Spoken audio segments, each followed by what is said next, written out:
Board. I welcome all members of the audience to this evening's meeting. This meeting is a working session of the board to conduct the business of the district. The agenda for today's meeting has been published, and the agenda items to be discussed and or voted on have been studied by the board members. I'd like to introduce the people here on the dais with me. To my far left, Recording Secretary Cindy Benson, Superintendent Dr. Michelle Reed, board members Kimberly D'Angelo, David Kogan, Sandy Hayes, and Ken Smith. I'm Amy Cast, and I currently serve as president of the board. Agendas for this meeting, as well as minutes from our previous meeting, are available on the table at the back. If you're here to address the board on agenda items, please sign in on the clipboard that is on the table with the agendas. You'll have an opportunity near the beginning of the meeting for your comments. The first order of business is the superintendent's report. So thank you, President Cast. In view of our lateness of our study session and the large gathering of people, I'll just defer my report at this point, and we can move on. Thank you, Superintendent Reed. Next item on the agenda is Association of Public Comments. The North Shore School District Board of Directors has set aside a period of up to 60 minutes to receive updates and comments from association leaders and citizens from our community. The board believes that a safe, civil environment is essential to high school and staff achievement, and that the free exchange of ideas is essential to a quality educational process. The board expects all parties addressing the board to present their comments in a way that is civil and respectful. Please speak directly to the board and address matters related to district operations, policies, procedures, and agenda items under consideration by the board. Comment should not make reference to any employee or representative of the district by name or by identifiable reference. Board meetings are not the appropriate setting for personnel complaints. If interested, there is a complaint process available through the Office of the Superintendent. Please note that because of the public governance process, the board may ask clarifying questions regarding topics not on the meeting's agenda, but will likely defer discussion to a future meeting, if warranted, in order for staff to prepare any necessary background information for board members to review and for the discussion item to be included on a published agenda for the benefit of any other parties who might be interested in the topic. Alternatively, a district employee or board member may respond to individuals offering public comment at a later date if warranted to do so. When addressing the board, please state your name clearly for our records. Please limit your comments to 3 minutes. There's a timer that will sound when your time has expired. And we sincerely want to thank you for your participation in the governance process. Are there any association leaders wishing to address the board? Mr. Patel.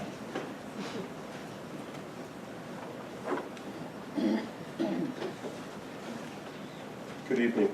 I'm Timothy Bertel. I'm the president of the North Shore Education Association. Standing next to me is Robbie Reed, who's the vice president of our education support professionals. We're here tonight to ask you, along with everyone else in red, please stand, to get us a fair contract soon. School is set to start on September 6th. We would like to be in our classrooms. We'd like to be educating the children that we love and our community that we love. But we need a fair contract, and we need it soon. Right now, we are losing school teachers to other districts surrounding us, particularly to the north, to the Pilchuck Uniserve Council, where if you move to the north, actually if you just cross 180th on our north boundary, home prices drop $25,000. The cost of living is less there, and they make more than we make here. Over the last few years, our salaries have been dropping like a rock. We've been understanding during the time of the Great Recession, we have been understanding of the financial constraints that put on everything in our society. The Great Recession is over. It is now time for us to get back our stature in terms of our ability to compete with districts around us to draw employees. I have heard of teachers in our districts to the north who will say, I'll come back to North Shore when the pay is better. But until the pay is better, I can't come back to North Shore. There's been other things that have been concerning us. As you know, we've been talking about it for a long time. A real, authentic voice in our decision making is also something we seek. There's a group that needs to be brought up even faster, and that is our classified employees, who have been kept under for far too many years a system by which their hours were restricted so that they could not get health benefits. That needs to end, and it needs to end now. Be equitable, be just, and give us a fair contract now. Thank you.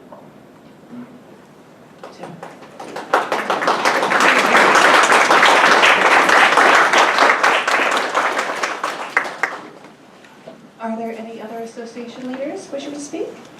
Oh, Denise.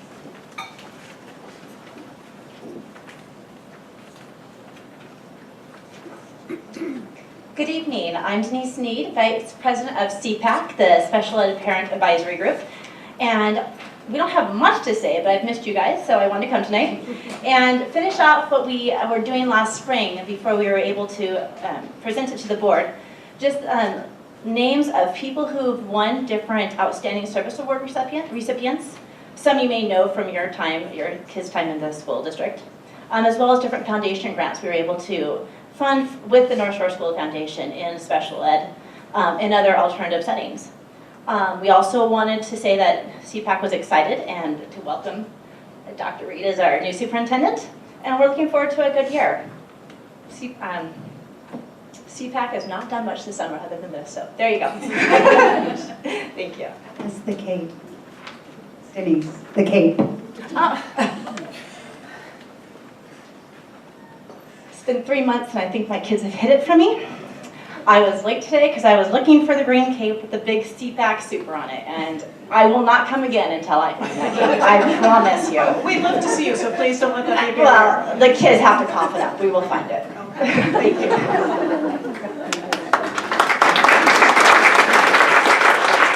you have any other association leaders who'd like to speak? All right, so now we'll move on to public comments. First up is Megan Dunn.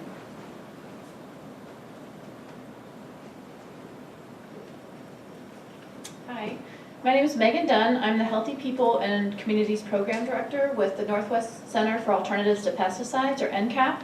We're a 40-year-old organization working to inspire ecologically sound alternatives to reduce the use of pesticides.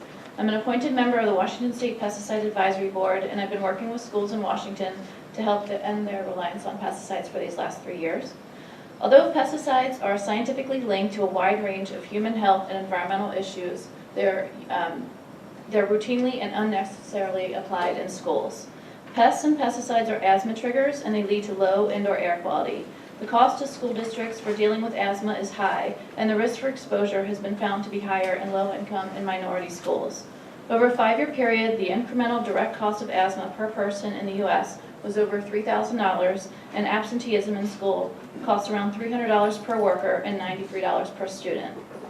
In order to perform their best, students and teachers have the right to a healthy school environment. Students need protection from chemical exposure because they're susceptible to the detrimental effects. They're more susceptible to the detrimental effects than adults. Since their physiology is developing, pesticides can disrupt natural growth processes, which results in long-term negative health effects. Washington schools are being urged to adopt integrated pest management policies, or IPM policies, to create healthier living and learning environments. So IPM is an approach to pest control from weeds to stinging insects to rodents that focuses on regular monitoring and treatment of underlying issues to prevent damage and to prevent the dependence on chemical pesticides. It employs mechanical, cultural, biological, and least toxic control chemical strategies to keep pest numbers low. And pesticides, if required, are selected to minimize exposure and toxicity with an emphasis on protecting children's health. IPM policies have been found to reduce pesticide use by 71% and reduce pest complaints up to 90% with no increase in cost. It's a long-term policy solution that, when coupled with individual technical assistance, can improve indoor air quality, improve test scores, and reduce absenteeism. In 2012, the American Academy of Pediatrics issued a strong statement that children should not be exposed to any pesticides and recommended IPM as a solution to reduce risk. Similarly, the Washington Department of Health, the Environmental Protection Agency, the Office of Superintendent of Public Instruction, and WSU Extension have collectively recommended that schools implement IPM as a means to reduce pesticide exposure. So fortunately, your school district has a history of concerns around this issue, and there's been 20 years of hard work put into creating a draft policy and procedures specific to North Shore. So recent pesticide application notifications to concerned parents illustrate the need for consistent policy and procedures and enforcements.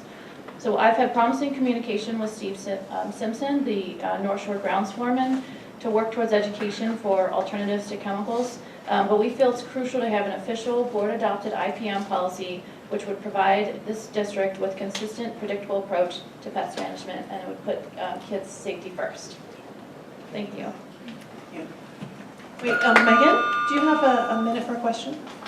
So Megan, is there a standard board template policy that you have worked with other boards to?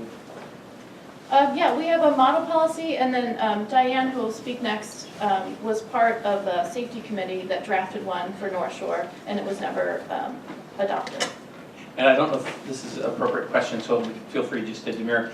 Do you have kids in the district, or are you coming as an advocate for this policy throughout many districts? I'm here as an advocate, and we have a parent who's speaking also. Okay, thank you. Yeah.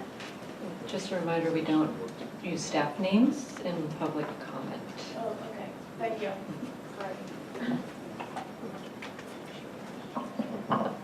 Hi, my name's Diane Hardy.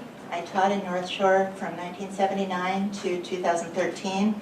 I also chaired the Shelton View Safety Committee and served on the District Safety Committee from 2002 to 2006, and was a founding member of the district's IPM committee, which is no longer active at this time. I'm concerned about pesticides used in our schools and on school grounds. There's a long history of pesticide use in North Shore. I'll share some of my own experiences. In 3 minutes, I can only hit a few highlights. I hope you'll have time to read the rest of my statement. I first became concerned in the spring of 1981 when district employees sprayed 2,4-D on the playground at the old Sorensen School while the children were on the swings. 2,4-D is a potent organophosphate herbicide which was part of Agent Orange, the defoliant used in Vietnam. After staff expressed concern, the district said they would no longer apply pesticides while students were scheduled to be in school, and eventually agreed to stop using 2,4-D. That was progress, but many chemicals are long-lasting, and students are still being exposed if they come back after a weekend, a February break, spring break, or even summer break.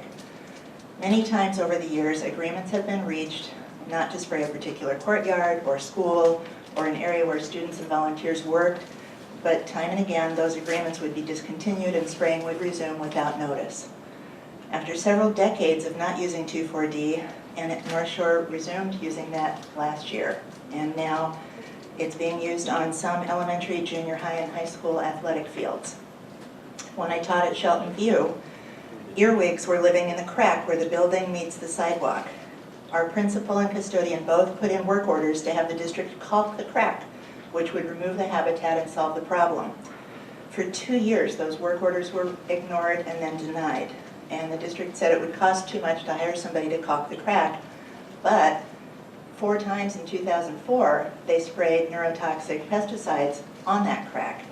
The last of those 4 times, I happened to be at school on a Friday afternoon at 4 o'clock, and I saw somebody coming and went out to ask them what they were doing, and they were starting to spray the crack that goes 2 1/4 inches below a 5-foot long and 1-foot tall air intake that's the sole source of air for that classroom. So I asked him to stop, which he did, and we turned off the air intake, turned off the heat. I covered it with plastic, went without heat for a week in November until the chemicals had a chance to disperse and the filter could be changed on the air intake.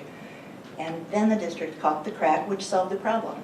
And even if it costs more to caulk once than spray, if you keep spraying repeatedly 4 times a year, caulking's got to be more cost effective.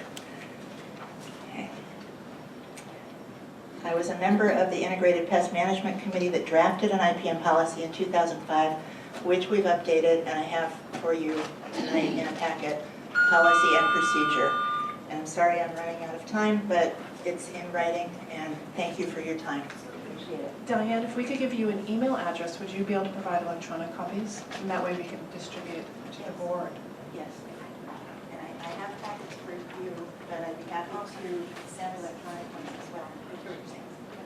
Thank you. Nice to meet you. Yeah, likewise. Thank you very much.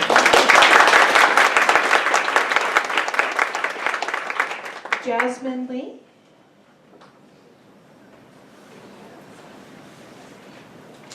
Good evening. My name is it's actually Jasmine Lee Fry. I have 2 children in the North Shore School District at Shelton View Elementary and Bear Creek Elementary. As a parent, I'm concerned about chemical pesticide use on our school campuses and buildings. I understand it's summer, but the pesticide will still be around when I drop my kids off on the first day. Some will stay in the soil for years. My daughters have severe allergies, so preventing pests and stinging insects is important, but so is potential exposure. There are simple steps the district can take to reduce chemical use. I urge you to consider an integrated pest management policy for the district. Thank you.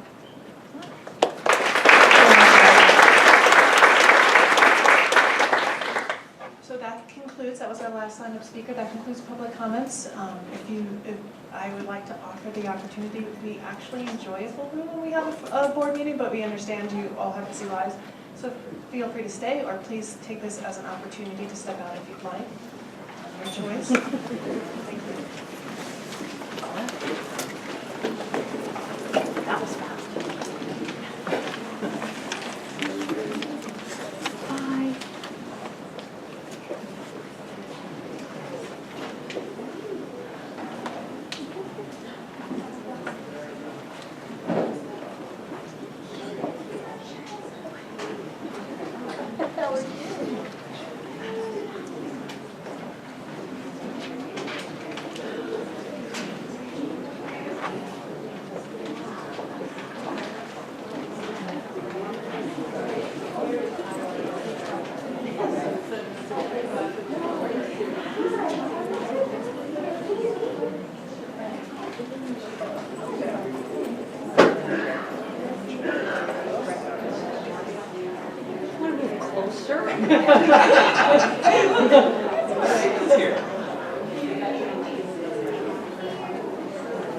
Director Hayes, you never sit in front, then you get called out.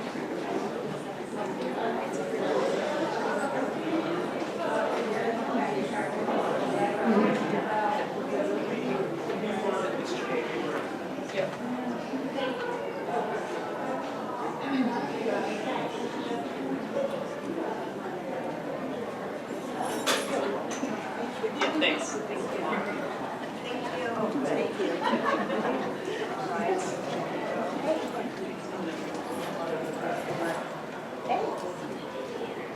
then, we're going to move along with the agenda.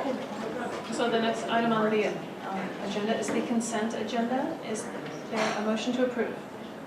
Move. Second, please. Any questions, discussions on the consent agenda? I just wanted to say, I think it was the after meeting, we talked about the budgeting and the bills and I'm trying to remember if that was just a conversation. There will be a way in which to get some more clarity about the bills. I just wanted to. Right. No, Ken and I had a little conversation Okay. about the warrants and further information. So Lydia and I met with Chris Brennigan and Jolie Valentino, and they are working on a resolution for that with read-only access to the system. And I think we should have an update on that, Lydia, in a week or so. I know Chris is working with IT to arrange that, so I should have a report, an update for you. It's on its way. Okay, well, thank you guys. Just wanted to make sure that that's probably what I would call an easier way to view that in the context of the budget and spending categories. Absolutely. And so I look forward to seeing that. So thank you. Sure. Any other questions or comments? No, seeing none, I'm going to call for a vote.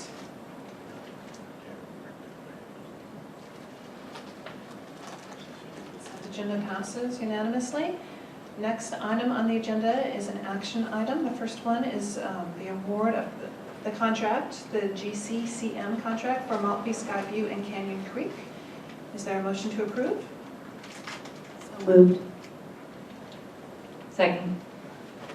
Questions or comments on this? Yeah, so I had asked a question on this and was not clear. I think the attachment, and I don't know if this is a different attachment, did not, I could understand how the attachment supported the awarding. I did see the memo that said it was fairly close, and so I had a fair number of questions about this, and the superintendent had sent me several attachments. I guess the big question I have is, when we, the board, make this level of a decision, that it sets in place an enormous amount of steps and processes. And so I didn't think this would be coming to us in this way, that essentially we're saying, not only are we going to spend this money, this is who we're going to spend it, and then the structure of the spending, so it's approving a certain amount, and then what are the steps and the controls throughout that process. So I have substantial number of questions, and the attachment wasn't able to do that, and I didn't get the other attachments ahead of time. So I feel it's too big of a step to move forward without having as much information as I think we would want to need for this level. I think in fairness, Karen Musaker sent a number of attachments that outlined some of the rationale and history of this, but it's not essential. I don't believe that we move forward tonight on this. We could put it off to the next board meeting if we want to engage in a deeper conversation on this topic. Yeah, and I guess the question for the other members of the board is, do we realize what the steps are to that the district has, and are we comfortable with them? What is the decision we're actually making? And kind of as we talked earlier about setting scope very clear, making sure we have that, so then as we move down some path. And so I knew we had approved the use of GCCM. I was not aware, I was a little taken aback that we were basically, as far as I understand, signing the contract to move this project forward, and what other scope input would the community or anyone else have, because I don't know that that's where it's just a lack of, it's a list of questions rather than necessarily it's questions before being comfortable before. The attachment is there are 3 different construction scoring sheets essentially.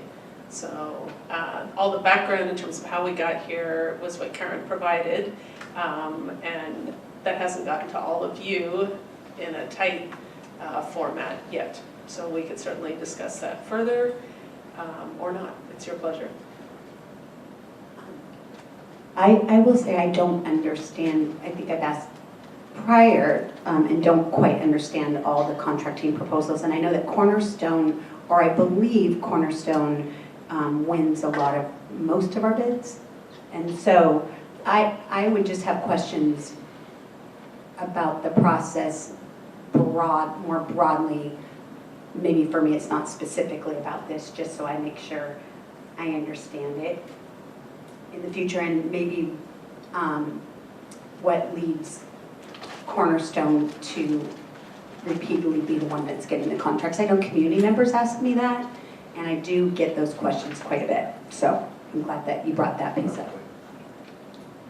I should double check my math, but when I looked at it, I think the preferred supplier that was recommended was like 1% more than the next or the lowest bid. So it was very similar as far as cost. And so I know you guys had a ranking system of past experience and positive experience. So I think there's a lot of value in that, having that history and knowing that they're going to complete the job on budget quality. So, but I do recognize if Director Smith has questions and we can wait, why not? And I guess there's a set of questions about the scope of the project as well. What are we actually approving? And are we moving forward with an enormous commitment that we're not even fully aware of what that is in terms of, as I understand GCCM, here's this one price, and then you have certain criteria that you can produce. And what is that? And does even the community know what it is that we're going to pay X amount of $1 million for what amount of whatever? And is that something that, so there's that, and then there is the control features. I appreciate that they go through process, and it was really close. And then in the past,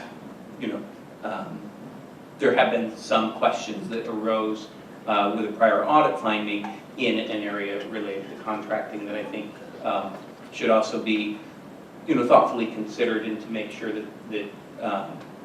that is carefully addressed and controlled for. So, yeah,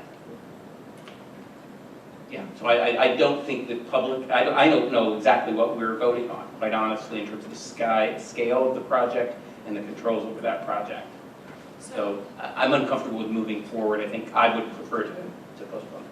I'm in favor of postponing it too, and it would be helpful, and I think, again, helpful in the interest of full disclosure of how this is linked to the vote that the board did in June in order to authorize, was it May or June?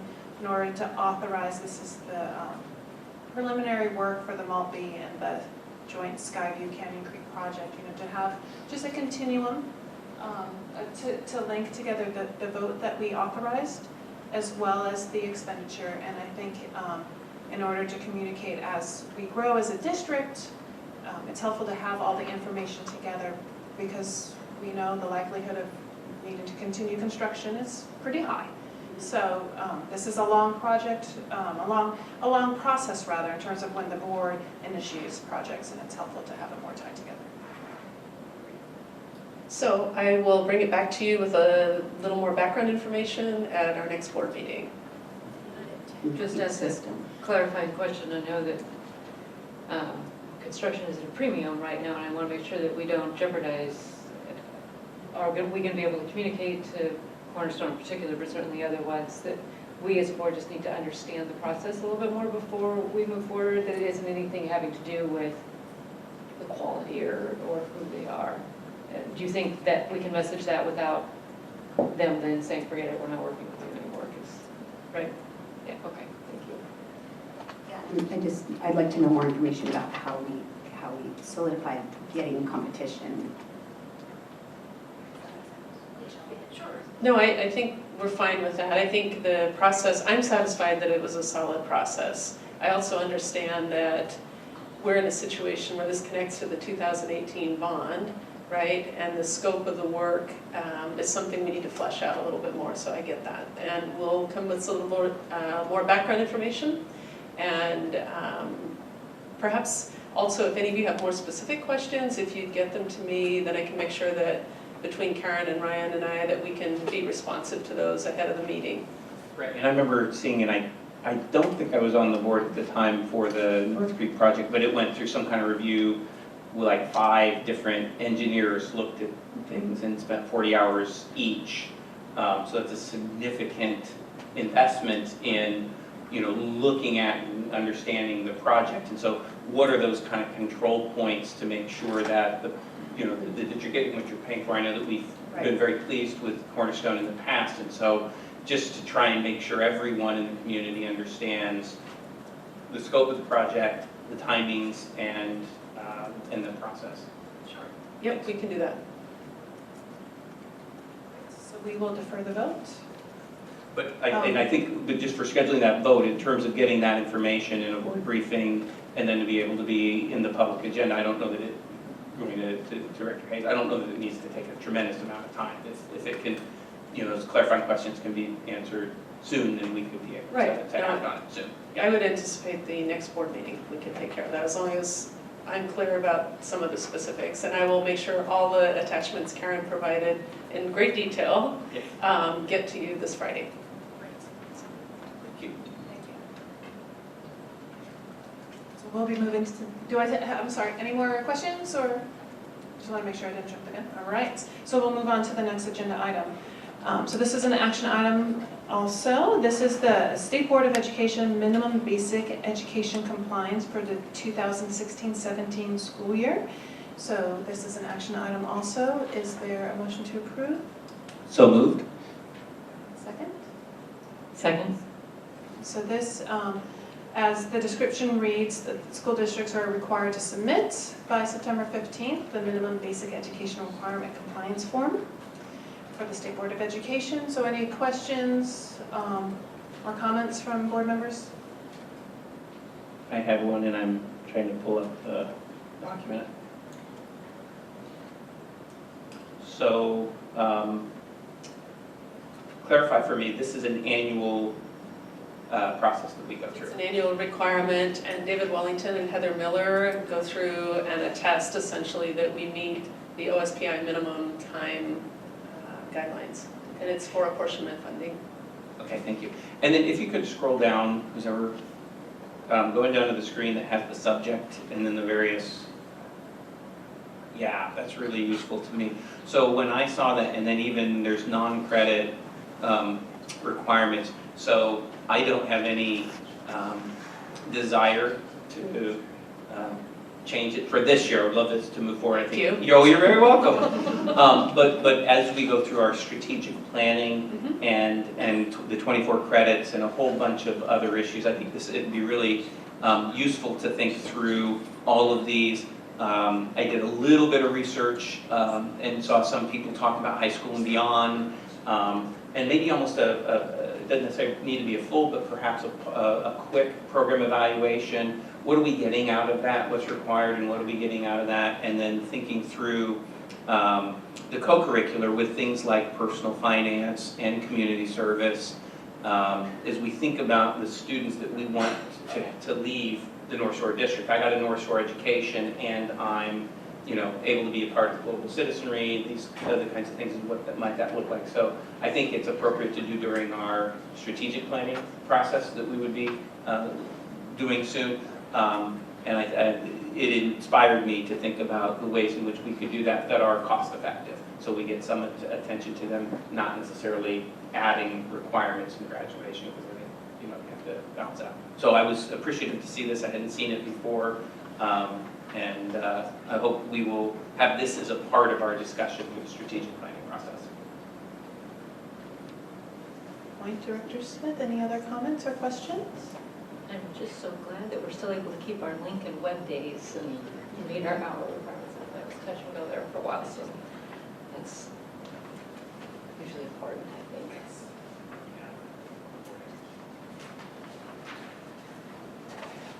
See any other discussion? Call for a vote.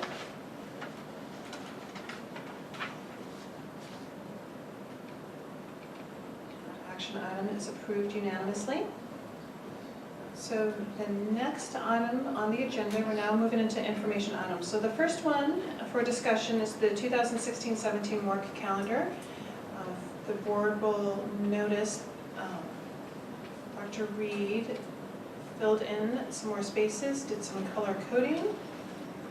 Just any questions, comments? We need to, first of all, thank you, Dr. Reed, and thank you, the board, for us putting, we're just going a little bit different direction. We're keeping some of the same direction, but we're adding some things that we wanted to add as a board, and I'm really excited about it. So, the later start, Ken, you said you wanted 2 more hours. So, no, I don't mean it like that sounded. As a board, we decided. And you made the yeah, thank you. So we might want to think right now about whether we want to tack that on to one of these. Because when it says regular board meeting, business meeting, are those open on the 27th and the 11th? No, that's just like this meeting right here. So the study session line for the 27th, study session. Oh, I see. Okay, I'm sorry. No, it's a relevant question. So I just think we need to do this, as we said, sooner rather than later. And so maybe we could add it to... My guess, I'm curious what Dr. Reed thinks, I'm thinking we may have to extend this study session in order to accommodate that. I don't know if there's much wiggle room. I think we could probably hit the 27th. And Sandy, maybe we could do legislative by paper, since there's probably not a lot new, and honestly, the start time is part of our transition. Yeah. And there might be a brief safety update, so I think that's a night that we could devote to the start time. Start a little bit later. I think we should the start start at time earlier. 4:30 because we were talking 2 hours. So 5:30 doesn't give us 2 hours, so 5 o'clock. And then 4:30 would maybe give us that half-hour brief to fit these other topics in. And if we get done early, then we've had 1 o'clock study sessions and gone till 10. We tell you this now. So 4:30 is like a mild tackle. Of course, I'm open to any other suggestions. I just don't want to push it into the board meeting.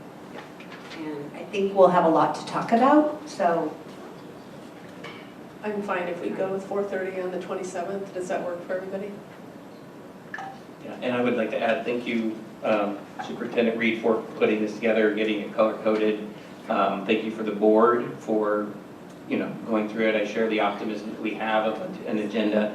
And the other thing I'd like to do, just since we talking briefly about the Start Time Task Force, that I think we had a fabulous study session, and I think the sense of the board not only to have one more, I think, discussion amongst ourselves, but to move that forward to action, and that the board diligently does its homework and then takes action in the best interest of all the stakeholders in the district. So I absolutely support that, getting that, and I think that gives us enough time to have conversations and then to move forward. So. And still, Sandy, you presenting your budget. 4:30 gives us that extra half hour. Yeah, and if not, I What I could do it quickly during my board report if necessary. It wouldn't be the first time that that's happened. But also, this is a critical year though. Yeah, I'd So, rather have us yeah. have a discussion, even if it's brief. I think I mentioned this at our meeting 2 weeks ago that this was going to happen. Yeah, So I was mentally prepared. I'm trying to preserve it because I do think it's important. And I think that all of us might, at least for myself, I'll speak for myself, I'd like to know how maybe I can get involved in the things that are going on. Yeah. And, because it is a critical year. Okay. So, and hopefully we won't have as much on our plate here, so we might be able to do that. I'm just hoping. Okay.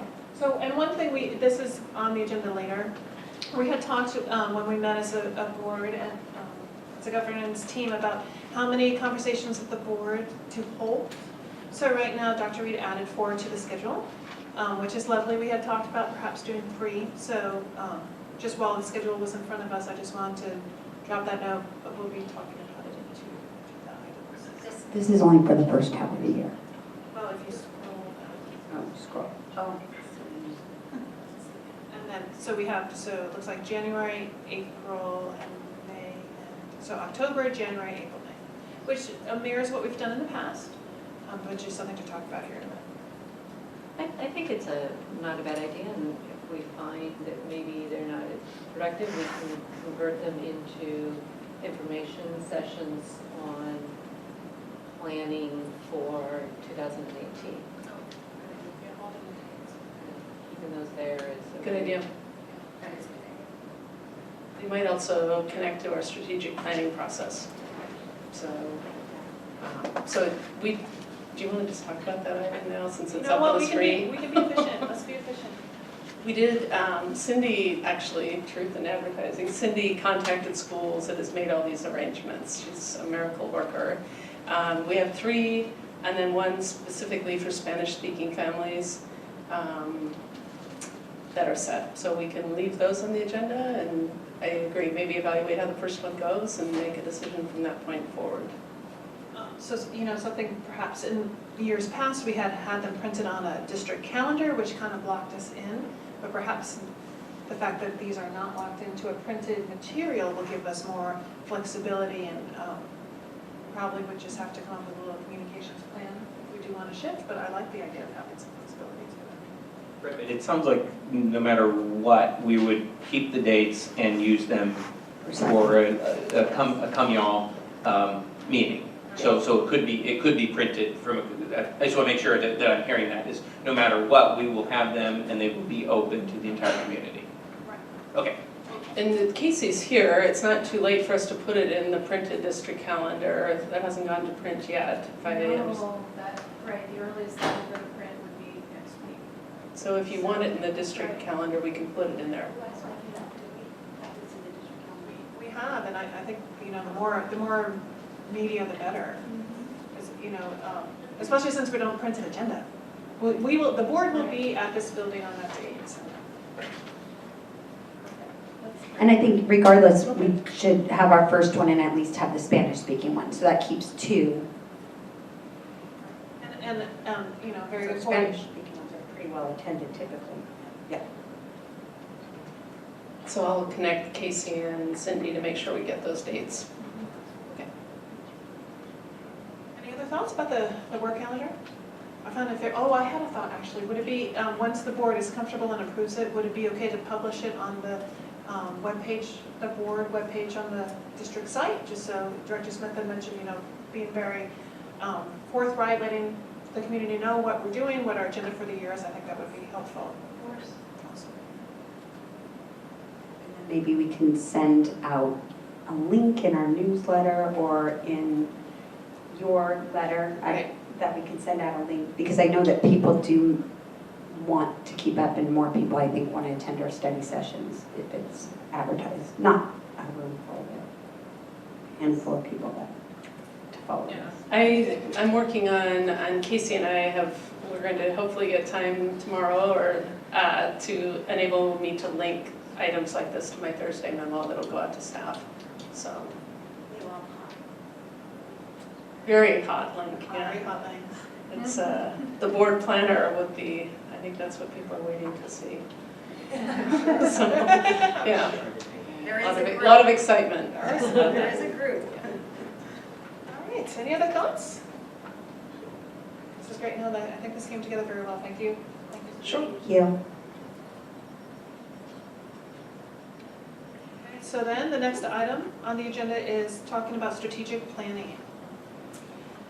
So after our conversation at the retreat, was able to get a hold of Matu, who works with Performance Fact, and he will be here on the evening of September 13th.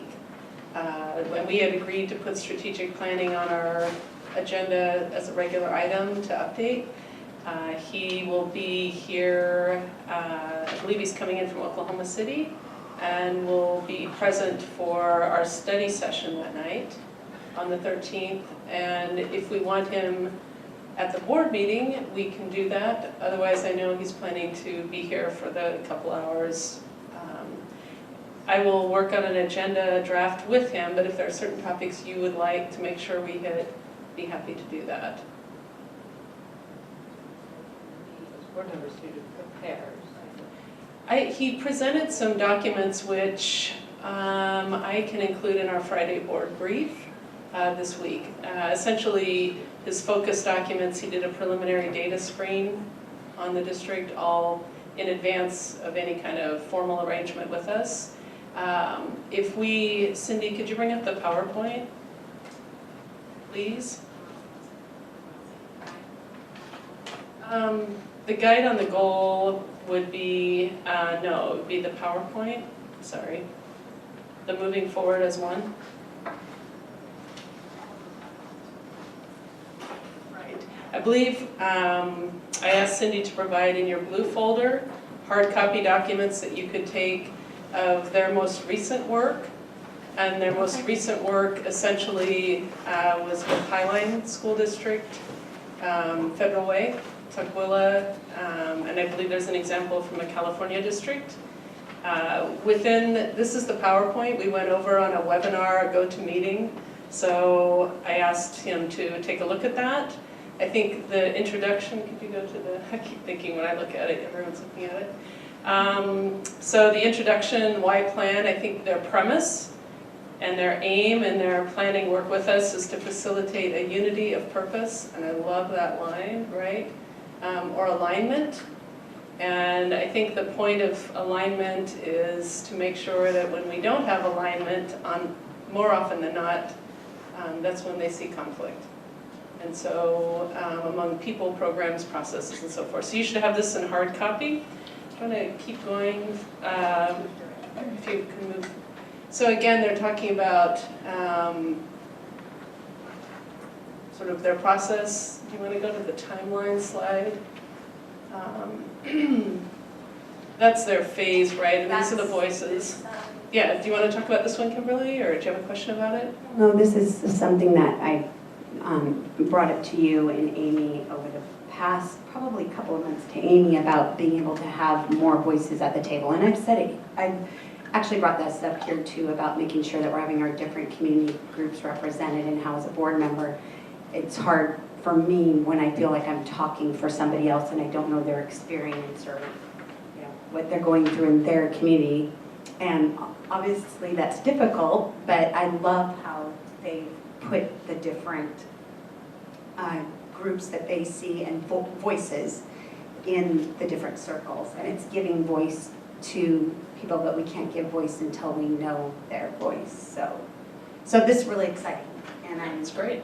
thrilled to have this and hoping we can touch more. Do we have one there for like non-parent, I guess, community members or organizations? Just thinking of people that aren't parents, like our taxpayers. Yeah, and I think, Gina, when Matu is here, we can ask some of those questions and add voices as we see. Each community is a little unique. I will say, as we, do you want to go to that timeline slide, Cindy? There we go. Nope, back one, please.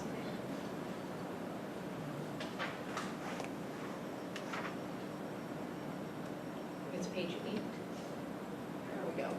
So this is what we discussed, is starting somewhere in the October, end of October, and we would be done. Actually, early May was our conversation. I will say that I'm about 2/3 of the way through my one-on-one meetings with principals and directors. And I think a common theme is having a focus as a district. And I think that that's important. And this is a process in a way, I think, that's an assist for us to get there. And that is more than a current year, so it looks out, 3 to 5 years. So this is the work Matu is going to come and discuss on the 13th. And I'm excited to hear what he has to say. I've asked him to come also with a timeline for us that during the study session we can discuss, and kind of focus groups can relate, so that would be a piece to be thinking about. So Sandy, to respond to your question, I think as you look at the PowerPoint and the work from these recent districts, if there are, that's what I would do to prepare for that meeting. Yeah. So that was my update on strategic planning. So, and I have a related question. I again received an email from the Thought Exchange provider. So just to, and for the sake of the audience, this is a consulting company that does community surveys at a more advanced level. It's not the same as strategic planning, but it's meant as a feedback tool. And looking, if you look through the information, I think it's in this PowerPoint, the price of the strategic planning is actually a little less. So we were quoted a little bit over $100,000 for Thought Exchange. This one's about 92. So, but still, I would think that we wouldn't want to do both. I just wanted to make sure I have not responded in any specific way to the Thought Exchange gentleman, but I just wanted to get the board's feel on that before I did respond. So, and are we at this point, or would it be next meeting, Dr. Reed, that we'd be formally agreeing to something, or were we doing that at this meeting? Because based upon the work product and what I've seen this organization do in the other groups and seeing what they're doing, I'm ready to go in terms of being supportive of that, but I don't know if what the board wants or needs to do in terms of that approval process, and if we were waiting until we had time with the consultant next time. I'm just trying to remember in my mind, it might be that, but to President Castro comment on the Thought Exchange, I think this is more needed and more value relevant for us, and if that takes Thought Exchange off the plate as a tool for us, I have no problem with that choice of this versus Thought Exchange. If we're framing it to either or, that's a relatively easy question, and just then the timing for when we would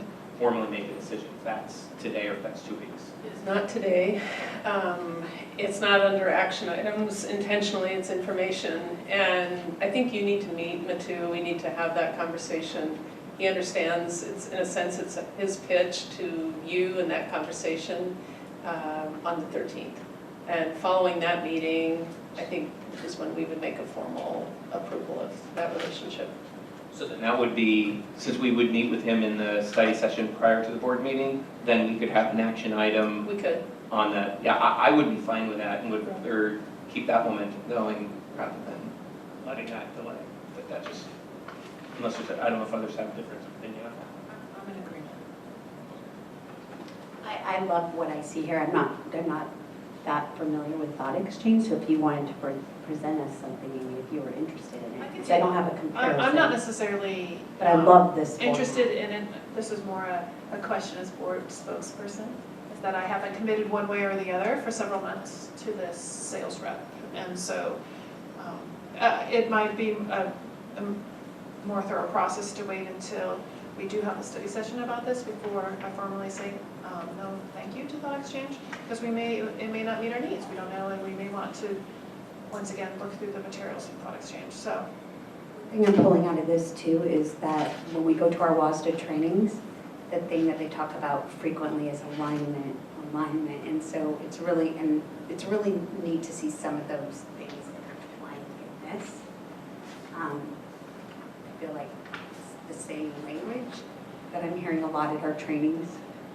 So far. Phase 6, I think too, Ken speaks to what you've asked several times. So we aligned our resources with our priorities. And so really, I think it takes another one of our goals that we've discussed, which is that financial transparency, and said, can we create a process that moves money to the mission, which I know is an important issue for you.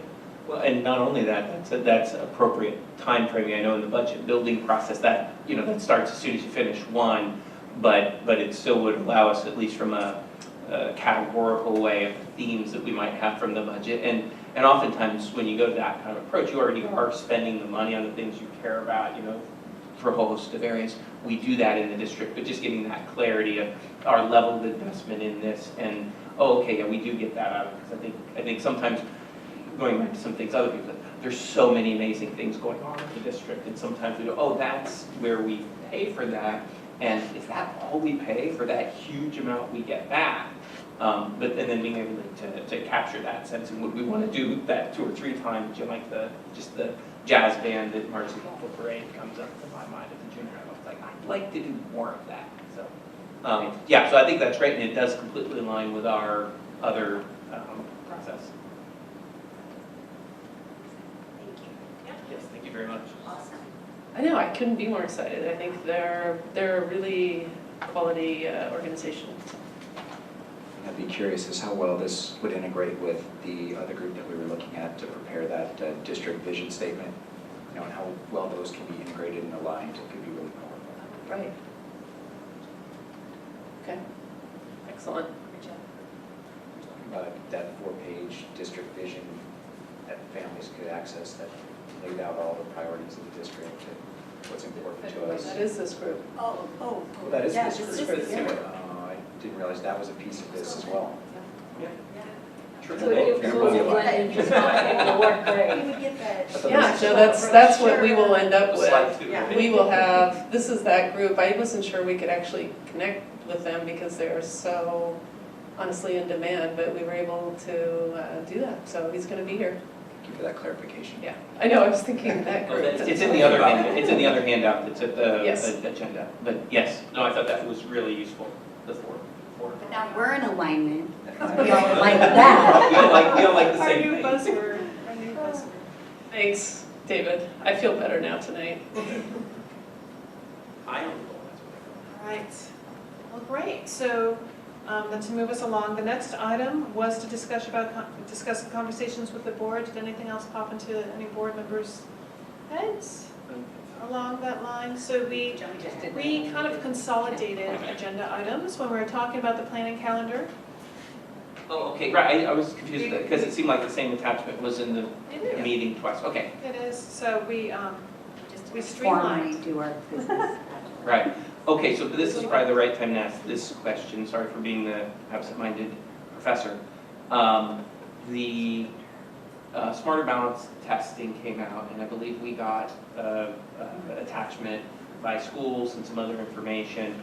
And I was trying to remember, and I know we were talking about when and how we were going to review our current performance measures that we have where I have the understanding that as we would go through this process, we would likely have a new set of a dashboard type measures. That was my expectation. So I guess just coming back to that, when is our discussment of test results? And I'm very hesitant to put too much weight on that, but I think there's some value in doing that. We had preliminarily scheduled on October 11th an achievement gap / equity topics. So we could look at some data on the 11th, and specifically November 8th, we had set aside performance measures as a topic. So those were the two areas this fall. I know Heather and David are going to be working with principals. They already have been in terms of looking at data and those performance indicators. So that was kind of our tentative plan. If there was other information, and I know I saw the email pieces back and forth, if there's other information, Jack Huber is working on that sort of data dive, and I can have more provided in a Friday brief format, but as a study session topic, those were the times we set aside. And also it looks like November 22nd as well. We have some related topics on the Graduation requirements. Right. And then the other question on that, so that's good, I think we're touching it sometimes. It's also has at times come up at our school improvement visits. And I don't know that we, at our study session last time, did we kind of come up with some sense of what we're really trying to get the goals and objectives out of that? Or do we decide we were pretty much go status quo we had been doing, and then we might do the strategic planning process or some other board reflection process, think about doing those differently? Because I know that even the ones that we've done, the prior principals have been coming to that, and so I'm trying to, someone help me, what did we decide, or did we? I think that we decided that we were going to wait on changing our school improvement visits until we've got the strategic plan. So we'll be doing those At studies. least in process. Okay, but then that dovetails to me with the data now, because last year when we did them, we didn't have the 2 years of data. So now we'll have that second year data, and so our conversations can those conversations also will take place, not only board meetings, but also in our school improvement visits. Okay, thank you. And since we have the calendar still up, I wanted to point out October 25th. So here's the book we were talking about. It's on, if you haven't already picked it up. So this is on the agenda for October 25th to talk about. I've already read it. Beat me. Well, Sandy already read it. Yeah, Sandy started the whole thing. Did you like it? I think we should talk about the book study. I think it segues very nicely and with the calendar that we have. And I don't know how serendipitous that is, but I think it really works well. I think there's some really great discussion points in it. So yeah, I think Director Hayes for bringing it to us. I think it will really facilitate the things that we were kind of already, and I think she chose it for that one. This was the blueberry guy. Yeah. It's an ice cream man. Ice cream man. Lots to talk about with this calendar. So anything else before we move along? Thank you for that. Of course. All right, then. The next item on the agenda is an update on live streaming meetings. Okay, I received a memo from Director Miedema about live streaming. I will paraphrase. I know they're very busy and have a number of projects that they're working on, and perhaps need to stay tuned to the projects they're on. So I moved on with doing research on other districts that do live streaming so that I can move forward perhaps with contracting that. It looks like the data we received was that Everett School District live streams, ironically Anchorage School District live streams, and the reason Anchorage came up is Vanessa, who works in our office, used to work in Anchorage and said that's a very common practice. And I've asked Vanessa to fill in what software service they use. So Kent live streams, Lake Washington live streams, Tacoma live streams, as do the Bothell, Kenmore, and Woodinville City Councils. Or excuse me, not Woodinville, but